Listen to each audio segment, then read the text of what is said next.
Domingo 8 de diciembre de 2024. Tres mensajes del Evangelio de hoy, tomado del Evangelio de San Lucas, capítulo 1, versículos del 26 al 38.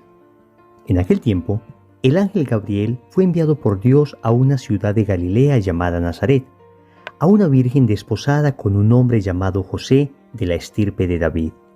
La virgen se llamaba María.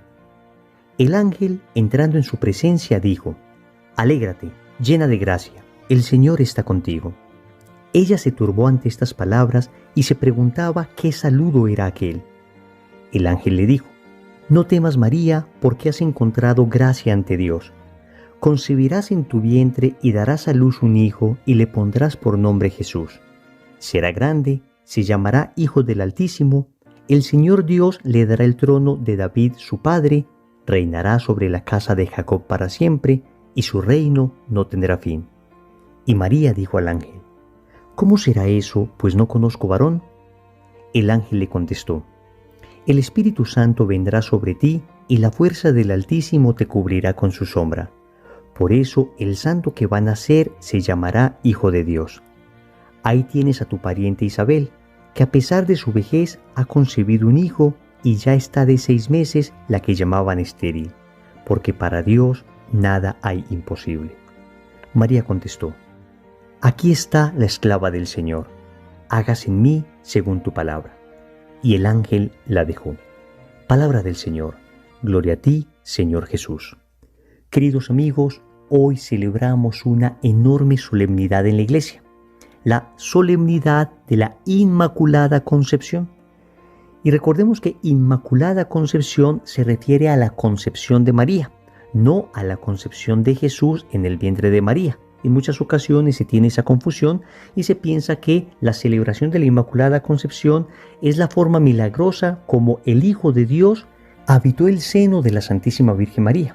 De hecho, esto es lo que nos relata el Evangelio de hoy. Pero en realidad, la Inmaculada Concepción se refiere a la manera como Dios preservó de todo pecado, incluso original, a la Santísima Virgen María cuando fue concebida en el vientre de Santa Ana. Vamos a meditar 3 mensajes. Primero, María es inmaculada. Segundo, María es virgen. Tercero, María es madre de Dios. Vamos con el primer punto. María es inmaculada. Amigos, el Evangelio nos dice que el ángel entró en presencia de María y le dijo: «Alégrate, llena de gracia, el Señor está contigo». Esa expresión llena de gracia, que en griego se dice que charitomene, más bien debería traducir la que estuvo, la que está y la que estará llena de gracia. Significa un estado permanente en María. ¿Y qué es la gracia? Sino la vida de Dios en el alma. Entonces, cuando decimos que María es inmaculada en su concepción, cuando la Iglesia lo proclama en el dogma de esta manera, lo que nos está diciendo es que María Santísima jamás ha estado en poder del maligno, que Nuestra Señora jamás estuvo en poder del pecado, que ella siempre tuvo consigo la gracia de Dios. De hecho, el texto repite que María está llena de gracia, repite que María encuentra gracia ante Dios. Y el ángel le dice: «No temas, María, porque has encontrado gracia delante de Dios». Un amigo protestante que yo tenía en la universidad me dijo en una ocasión de manera más bien despectiva que él no encontraba ninguna gracia en María. Y yo le dije: «Amigo, con todo respeto, poco importa que tú no encuentres gracia en María. Lo que realmente importa es que el autor mismo de la gracia, Dios, encontró gracia en ella». Y el ángel lo dice: «Has encontrado gracia ante Dios». Entonces, si ante nuestros pecadores ojos, ante nuestros ignorantes pensamientos, la Santísima Virgen María no llegara a encontrar gracia, lo realmente importante es saber que ante el que es la gracia misma, María se encuentra llena de gracia. Es como si yo dibujase un cuadro y de repente viniese una persona que no tiene la menor idea del arte y me dice que no le gusta el cuadro. Pues la verdad es que poco importa que una persona que no conozca de arte no sepa admirar una obra. Pero si de repente viene Miguel Ángel, viene Leonardo da Vinci, viene Goya, viene algún gran pintor y admira la obra y dice que es una obra de arte, pues la verdad es que vale el juicio de aquel que es experto. Y en términos de gracia, Dios es el experto y es Dios el que ha encontrado gracia en María. ¿Y por qué ha encontrado gracia en María? Amigos, estamos 33 años antes de la redención. ¿Cómo es posible que María esté llena de gracia si Cristo no ha muerto todavía? Amigos, recordemos que la Virgen María en el Magnificat dijo: «Se alegra mi espíritu en Dios, mi Salvador». La Virgen Santísima estaba reconociendo a Dios como Salvador 33 años antes de la redención. ¿Por qué? Definitivamente porque los méritos de Cristo se aplicaron anticipadamente a nuestra Madre. Expliquémoslo de una manera clara. El Salmo 51, versículo 7, aclara que todos nacemos pecadores. Dice textualmente: «Pecador me concibió mi madre». Es lo que se llama el pecado original. Pero la Santísima Virgen María fue preservada del pecado original. Claro que ella fue salvada. Dios la salvó preservándola del pecado original. Por eso se conoce como una salvación preventiva. En cambio nosotros, Dios nos salvó liberándonos del pecado original con el que nacimos. Por eso se conoce como una salvación liberativa. Entonces la Santísima Virgen María sí fue salvada, pero de manera preventiva. Es semejante a una persona que va por un camino sin darse cuenta que adelante hay un hoyo. Hay dos maneras de salvar a esa persona: o evitar que caiga en el hoyo, o, si es que cayó en el hoyo, sacarlo de allí. Pues lo que Dios hizo con la Santísima Virgen María fue evitar, por los méritos de Cristo, de manera anticipada. Recordemos que Dios es el eterno presente y los méritos de Cristo no solo afectaron positivamente, digamos, a las personas a partir de Cristo hacia adelante, sino que Cristo es como una gran luz que se irradia hacia adelante y hacia atrás. La gracia de Cristo abarca a toda la historia de la humanidad. Entonces, la Santísima Virgen María, de manera preventiva, fue salvada del pecado. Y esto nos recuerda la importancia de la vida de la gracia. Cuando tú y yo nacemos, nos bautizan rápidamente, porque al momento de nacer estamos con el pecado original, pero en el momento en que somos bautizados, la gracia de Dios habita en nosotros. Esto de la gracia de Dios no es otra cosa que la vida de Dios en nuestra alma. La naturaleza de Dios se nos participa. Si pecamos mortalmente, perdemos esa gracia, pero la podemos volver a recuperar a través del sacramento de la reconciliación. Y podemos acrecentar esa gracia con el ejercicio de las virtudes, especialmente de la caridad, con la oración, con la mortificación. Esa gracia hay que cuidarla como el más grande tesoro, al punto que un santo como Domingo Sabio decía: «Prefiero morir antes que pecar». Es decir, es más importante preservar la gracia incluso que preservar la vida. Y los mártires han estado dispuestos siempre a dar la vida antes que perder la gracia. Familia, si no estamos confesados, ¿qué estamos esperando? Y si lo estamos y estamos viviendo en gracia, a cuidar ese estado como el más grande tesoro. Segundo, María es virgen. El Evangelio nos dice en un solo versículo 2 veces que María es virgen. Es el único versículo donde en 2 ocasiones se llama virgen a alguien. En toda la Biblia no hay otro versículo así. Dice el texto: «En aquel tiempo el ángel Gabriel fue enviado por Dios a una ciudad de Galilea llamada Nazaret, a una virgen desposada con un hombre llamado José, de la estirpe de David. La virgen se llamaba María». Miren que el Evangelio quiere resaltar la virginidad de María. Y esto precisamente porque se está cumpliendo una profecía del Antiguo Testamento. En Isaías capítulo 7, versículo 14, el Señor profetizó que el Mesías nacería de una mujer virgen. Y así dice el profeta: «El Señor pues les dará esta señal: la virgen está embarazada y da a luz un varón a quien le pone el nombre de Emmanuel», es decir, Dios con nosotros. Hasta aquí el texto del profeta Isaías. Todo Israel sabía que el Mesías nacería de una mujer virgen, de manera que la virginidad de María era indispensable, porque era la señal para reconocer al Mesías. De manera que María debía permanecer virgen porque la señal debía ser evidente. Una señal se da para que sea visible.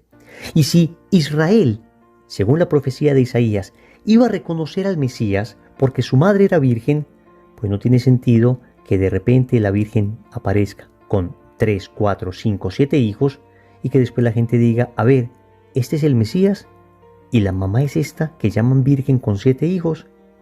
Israel no podría reconocer al Mesías así.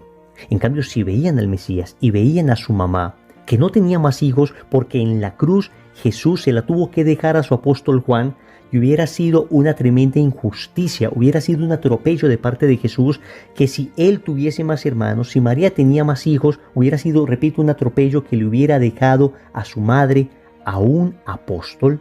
Por consiguiente, María no tenía más hijos. Entonces, si esta era la señal, entonces María debía ser virgen antes del parto, en el parto y después del parto. Por eso, cuando el ángel le dijo a María que concebiría a un niño, la Virgen responde: ¿cómo será esto si no conozco varón? Es una respuesta bien extraña de la Virgen, y solo se entiende adecuadamente si afirmamos que la Virgen María había hecho ya un voto de virginidad. Noten que el ángel le dice que ella concebirá un niño. El texto nos dice que ella estaba prometida con José. Lo natural sería que ella pensara: si voy a concebir un hijo, lo voy a concebir de José. Pero María responde: no conozco varón, y responde en presente. Porque en realidad ella no está simplemente hablando de su situación actual. Ella está hablando de un estado habitual que ella había tomado la decisión de seguir. Les ilustro esto con un sencillo ejemplo. Supongamos que usted me dice a mí: Wilson, mañana vamos a ir a una dulcería donde te voy a invitar a comer chocolatinas. Y yo te respondo: ¿cómo puede ser esto si yo no como dulce? Tú estás entendiendo con esa expresión no que en este momento no estoy comiendo dulce, sino que mañana tampoco comeré dulce. Es decir, que mi estado habitual es el de no comer dulce. Pues esto fue lo que le respondió la Virgen al ángel. ¿Cómo puede ser esto si yo no conozco varón? Le está diciendo al ángel: mi estado habitual es no conocer varón. Por eso muchos padres de la Iglesia ven en estas palabras de la Virgen María un voto de virginidad que ella había hecho. El caso es que el Catecismo de la Iglesia Católica, en el numeral 499, dice con claridad que nosotros creemos en la virginidad real de Nuestra Señora. Escucha: la profundización de la fe en la maternidad virginal ha llevado a la Iglesia a confesar la virginidad real y perpetua de María, incluso en el parto del Hijo de Dios hecho hombre. En efecto, el nacimiento de Cristo, lejos de disminuir, consagró la integridad virginal de su madre. Hasta aquí el catecismo. De manera, queridos amigos, que defendemos la virginidad de María porque defendemos el mesianismo de Cristo, porque esta era la señal que Israel tenía para reconocer al Mesías. Pero eso nos dice algo hoy a nosotros, y es que debemos nosotros pedir mucho al cielo la gracia de la pureza, la gracia de la castidad. Es uno de esos dones indispensables para aprender a amar adecuadamente. En el noviazgo, la castidad de los novios les prepara para la fidelidad en el matrimonio. En el matrimonio también hay que vivir la pureza, viviendo una sexualidad sana, una sexualidad bella como Dios la quiere, una sexualidad humana. La castidad es un don bellísimo. Ciertamente, en un mundo tan pansexualizado como el nuestro, no siempre es fácil guardarse puro. Pero amigos, aunque la pureza, la castidad, la limpieza interior sea un árbol de raíces amargas, les aseguro que es un árbol de dulcísimos frutos.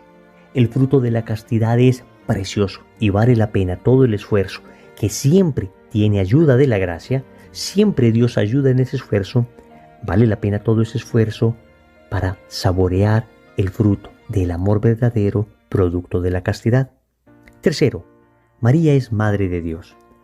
El ángel le dice a María: el Espíritu Santo vendrá sobre ti y la fuerza del Altísimo te cubrirá con su sombra. Por eso el santo que va a nacer se llamará Hijo de Dios. Amigos, el ángel le está diciendo a María: usted va a ser la madre del Hijo de Dios, es decir, de Dios mismo. Es el ángel el que llama a María Madre de Dios. El ángel no le dice: usted va a tener un hijo que es hijo de Dios, pero usted va a ser solamente madre de su parte humana. Es que no nos vamos a confundir. No es que una persona pueda ser madre solo de una parte de su hijo. La madre es madre de la persona completa. Y Cristo es persona divina. Por consiguiente, María es madre de Dios. Evidentemente, María no le dio la divinidad a Cristo. La divinidad precede a María. Sin embargo, María es madre de ese que es Dios. Les pongo también un sencillo ejemplo. Supongamos que Rosa es madre de Juan. Y supongamos que Juan es presidente. Podemos decir sin ningún temor a equivocarnos que Rosa es madre del presidente. Claro, Juan es presidente, luego Rosa es madre del presidente. ¿Rosa hizo presidente a su hijo? No. ¿Existía la presidencia antes de Rosa? Sí. Y sin embargo, nadie se asombra si digo Rosa es madre del presidente. Lo mismo pasa con María. María es madre de Jesús. Jesús es Dios. Luego, María es madre de Dios. No significa que María haya hecho a Dios. No significa que Dios no exista antes que María. Lo único que significa es que María, Nuestra Señora, dio carne al Verbo eterno del Padre. Con su sí, ese Verbo se encarnó y María es madre de la persona divina de Cristo. No es difícil de entenderlo, amigos. Basta tener fe y lógica. Pero María además es madre nuestra. Porque si ella es madre de Cristo, que es la cabeza de la iglesia, también es madre del cuerpo. Nadie puede ser madre solo de una cabeza. Es madre también del cuerpo místico, que somos nosotros, la iglesia. Y por eso en Juan capítulo 19, versículos del 25 al 27, Jesús le dice a su apóstol: Hijo, ahí tienes a tu madre. Y le dice a su madre: Mujer, ahí tienes a tu hijo. Y el texto nos dice que desde aquel momento el discípulo se las llevó a su casa. Te quiero invitar para que hoy, día de la Inmaculada Concepción, te lleves a María a tu casa. Y eso se hace de una manera muy sencilla. Conságrate a su corazón inmaculado. Si no lo has hecho, busca cómo empezar el proceso de consagración. Y si ya lo has hecho, renueva esa consagración. También te invito para que el rosario sea el alimento familiar diario, a través del cual ustedes se llevan a María a vivir a su casa. Oremos. Amado Señor, hoy nos presentas a tu Madre Santísima, la Inmaculada Concepción, y nos muestra la importancia de vivir en gracia. Hasta hoy no entendía la profundidad y el valor de la vida de la gracia, pero gracias a tu Madre hoy lo puedo comprender y voy a cuidar por sobre todas las cosas el estado de gracia. También te agradezco porque esa Madre tuya es virgen antes del parto, en el parto y después del parto, y con ello me enseñas la importancia de la castidad. Qué don tan precioso, qué capacidad de amar nos da la castidad, pero solo no soy capaz de conquistarla. Necesito de tu gracia, necesito de la comunión diaria, necesito de la oración frecuente, necesito de la confesión para poder permanecer en pie de lucha y conquistar esa virtud preciosa, la virtud de la castidad. Finalmente te doy gracias porque me has dado una madre, porque no me has dejado huérfano, Señor, y hoy me entrego enteramente a su corazón. Señor, dame lo que me pides y pídeme lo que quieras. Amén. Recordemos entonces: primero, María es inmaculada. Segundo, María es virgen. Tercero, María es Madre de Dios. Compromiso. Yo te invito para que hoy, día de la Inmaculada Concepción, reces el Santo Rosario con toda tu familia. En el nombre del Padre, y del Hijo, y del Espíritu Santo. Amén.